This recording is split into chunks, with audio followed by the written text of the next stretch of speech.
Is an aerospace engineering degree worth it? That's what we're going to be talking about today. But before we get into that, make sure to gently tap the like button in order to defeat the evil YouTube algorithm. On this channel, we talk about personal finance, college degrees, careers, and opportunities that are going to lead you to success. And we also go over how you can avoid some of the common financial mistakes that so many people end up falling for. If that sounds like something that interests you and you haven't done it already, go ahead and hit that subscribe button and ring the notification bell so that you never miss out. With that being said, let's jump right into it. What exactly is aerospace engineering? So aerospace engineering is anything that has to do with aircraft and spacecraft. So aeronautical engineering would be aircraft, anything that flies through the air, and then aerospace engineering comprises aeronautical engineering with astronautical, which is anything that flies through space. So we're talking about airplanes, helicopters, jets, spaceships, as well as flying saucers, of course. And you can work on things that are tiny that fly through the air, like a bullet or a drone, as well as things that are really large, like a blimp. Around 4,000 people graduate with this degree every year. So next we're going to be talking about salary or earning potential. With this degree, you can expect to make around $70,000 a year starting out and $119,000 in mid-career pay. You can compare that to a really high-paying degree or a low-paying one, and you'll see that it's definitely on the higher side of things. If you were to become an aerospace engineer, they make around $116,000 a year. And one great thing about engineering degrees is even if you were just to get an associate's degree, you could probably become an aerospace engineering technician, and they still make around $66,000, which is well above the national average. However, let's say you decided you didn't want to work on airplanes anymore. What other engineering career could you work in? Well, you could become an electronic engineer, and they make around $101,000 a year. Still pretty good. And there's a lot of different career paths you can go down. Some of the common ones I'll have pop up on the screen right now, and you can pause the video and read them if you'd like to. And I'll also remind you that going down an engineering career path, you're going to make more money on average over a lifetime than any other type of degree. So for instance, all different degrees and all different career paths end up making around $2.4 million over a lifetime. Engineering degrees on average will be 3.5. As you can see, that's way higher than average, and they do it in a multitude of ways. Some of them are going to work a normal 9-to-5 job their entire careers, and they can definitely make a lot of money doing that. Some of them are going to start their own businesses. But overall, you're not going to be surprised that this one ranks extremely high when it comes to salary or earning potential. I'm actually going to give this one a score of 11 out of 10. This is one of the highest on the entire list. Now, when it comes to satisfaction, I always talk about job satisfaction and meaning, and that's basically how much you enjoy doing your job, and then how much do you think your job positively impacts the world. So when it comes to meaning, you see that aerospace engineering graduates are around 57%, and you can compare that to a really good one and a really bad one. And after comparing them, you'll see that it's probably average or slightly above average when it comes to meaning. So let's say you go into a very specific career, which is aerospace engineer. With that one, you can see on pay scale that their meaning score is around 64%,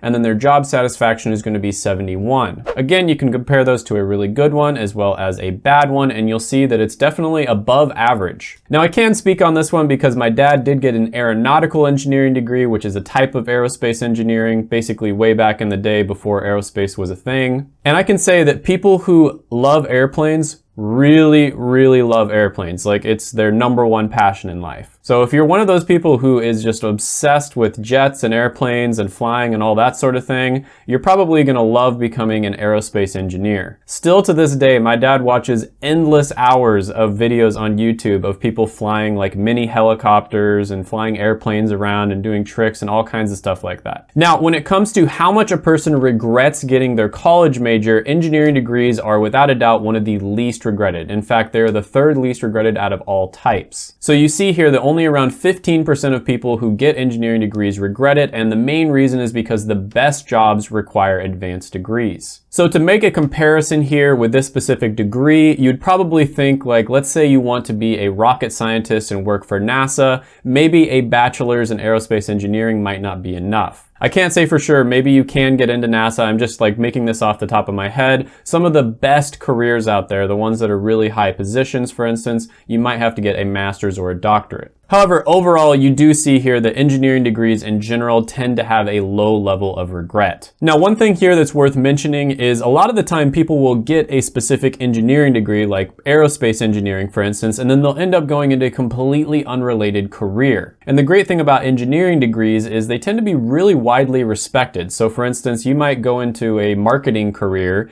and you graduate with an engineering degree and they'll be happy to see you. Hiring managers, business owners like to hire people with engineering degrees because they know they're getting somebody who's very smart, very hardworking. However, when it comes to satisfaction, this is going to be the most subjective section by far. I mean, for one person, this could be amazing. You know, for my dad, for instance, it's probably like 10 out of 10.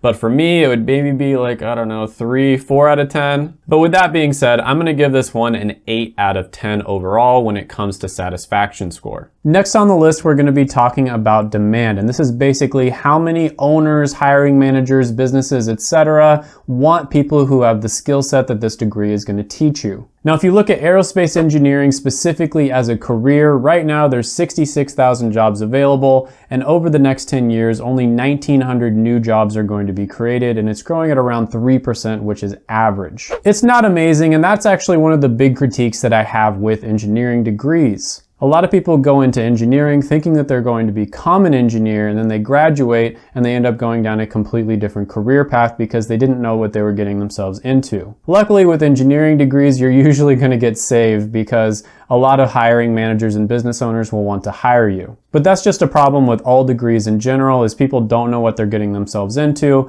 and that tends to happen when you're trying to make people figure out what their life purpose is at 17 years old. Now, engineering is a STEM degree, and they tend to have some of the lowest unemployment rates. Of course, we don't have any data for 2020 specifically because everything's going nuts this year, but in 2019, it was one of the lowest. I think it was the second lowest out of all different types of degrees, second only to health. Now, if you search aerospace engineering degree on Glassdoor.com, you'll see that over 7,000 job listings pop up. That's pretty good. That means there's quite a bit of demand for it. And if people aren't specifically looking for aerospace engineers, that doesn't necessarily matter, because if they see that someone applied to the job and they have that degree, they're probably going to be pretty impressed with it, and they'll likely give you a chance. Hiring managers and business owners love hiring people who graduate with engineering degrees because they know that they're getting somebody who's smart and hardworking. And a national survey of large businesses showed that engineering degrees were the #1 type of degree that big organizations and corporations were looking to hire. So overall, I'm going to give this one a score of 8 out of 10.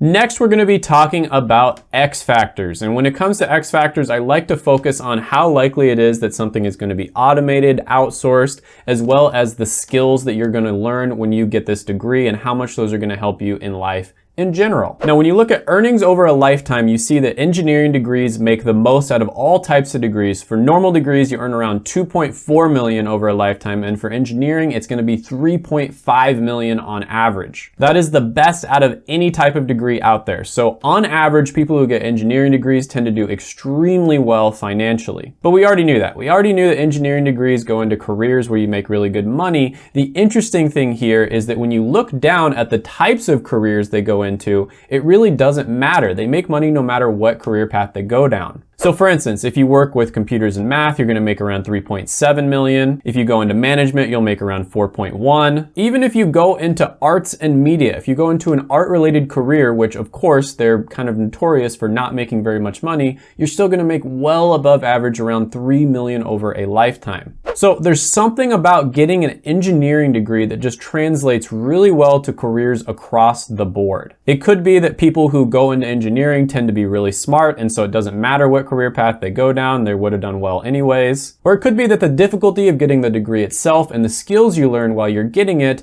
are so good that it really translates well across the board. Nobody really knows. It could be correlation or causation. I think it's a little bit of both. Now, when it comes to how valuable the skill of aerospace engineering is, you're going to see that it ranks around 66 out of 100. And again, you can compare that to a really good one as well as a bad one. And you'll see here that it's on the higher side. The skill of aerospace engineering is something that is valuable on the open market, meaning a lot of companies like to hire people who have these skills. Now, that being said, the skill set of aerospace engineering is a little bit niche, meaning you are learning a very specific skill set when you go into aerospace engineering that might not necessarily translate to all different types of engineering careers. So when you compare aerospace engineering to mechanical engineering, for instance, mechanical engineering is going to teach you more of a wide variety of skills that can apply to all different types of industries and businesses and even careers. Whereas aerospace engineering is a little more specific. You're going to be learning specifically about things that fly through the air. So although engineering degrees in general are pretty well respected and you're more likely to get hired with a degree even if you're applying for a job that it has nothing to do with, there are engineering degrees out there that are going to be more flexible, meaning if you don't end up becoming an aerospace engineer, you're going to have a lot more options. But with that being said, the likelihood of automation is only around 1.7%, meaning this is probably not going to be automated. I would imagine that engineering as a career, if it does get automated, would be one of the very last ones. You know, when I think of careers that will probably never be automated,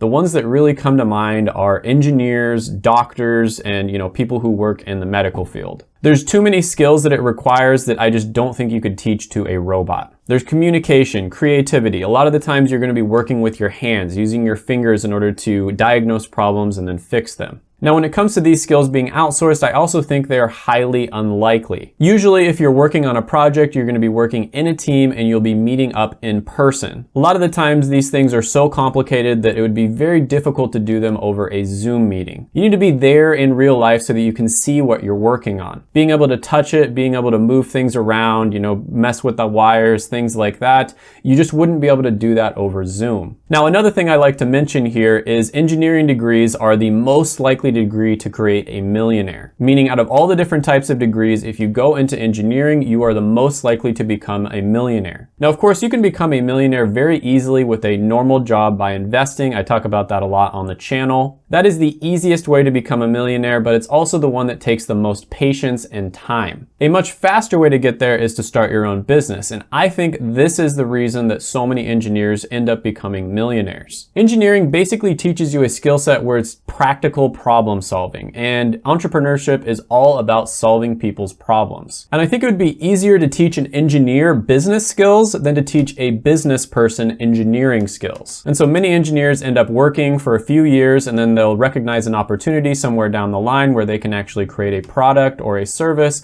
that helps people out. So for instance, let's say you were an aerospace engineer about 5 or 10 years ago when drones were first starting to come out, and you recognize the popularity of the drones and how clunky and not easy to use they were, and then you started up a company that makes them even better. That's one obvious example of using your aerospace engineering skills to start a business. And a lot of the time it won't be that glamorous. You might create a battery, for instance, it's like 10 or 20% more efficient, and then a bigger company buys you out. But overall, I'm gonna give this one a score of 8 out of 10 when it comes to X factors. So some of the pros here are the salary is extremely good. I mean, you can easily get to 6 figures. Some people might even start off right after school with a 6-figure job. And there's pretty high satisfaction overall for people who go into aerospace and they want to become an aerospace engineer. And there's going to be some good entry-level occupations that are available for people, so you're not going to have to wait 10 or 20 years before you start making pretty good money. Some of the cons here are that you're probably going to have to relocate for work, especially if you want to become an aerospace engineer. You may have to move somewhere where there's aerospace engineering jobs available, and that might not be the nicest place. Luckily, once you get a few years under your belt, you get some experience, you'll likely have a lot more options. Another thing here, there's a high level of workload stress, especially when you're in school. One of my roommates in college was an aerospace engineer, and it is not easy. Trust me when I say that. Additionally, if you want to be like a rocket scientist, for instance, you're probably going to need to do further study. So you'll likely need to get a master's or a doctorate level degree. But overall, I'm going to give this one a score of 8.75 out of 10. Excellent for the right person. It's definitely worth the money. Don't go into this one just because I say it's good or just because the pay is high. If you hate math, you probably don't want to become an engineer. Make sure you do your own research. Make sure it's something that you would actually enjoy doing. Best thing for you to do if you're looking into one of these careers is, first of all, do lots of research online, and then second of all, contact people who are currently in the career. Ask them questions on what they would recommend that you do. You know, should I do an internship? Should I get work experience? Does joining a bunch of clubs matter? All those sorts of questions that are relevant to your specific career that you're trying to go for. Now, if there's other degrees that you're interested in and I haven't gotten to them yet and you want to leave a bunch of comments down below, you might speed that process up by checking out my college degree ranker down in the description below. Right now it's version 1.1. I've basically compiled all the best information from the best sources across the internet into one very convenient spreadsheet just for you. I also rank them based on what I think are the best possible standards. I am going to be updating it after all this madness in the world is over with,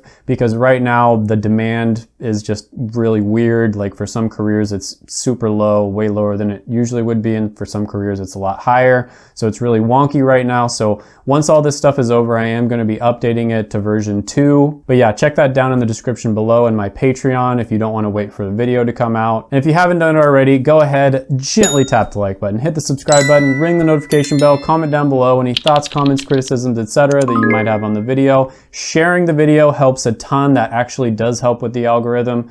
The whole like button thing is just kind of goofy. It doesn't really help that much, but sharing the video really does help. So if you want to do that, that's awesome. And don't leave. Check out my other videos right here. I made them just for you.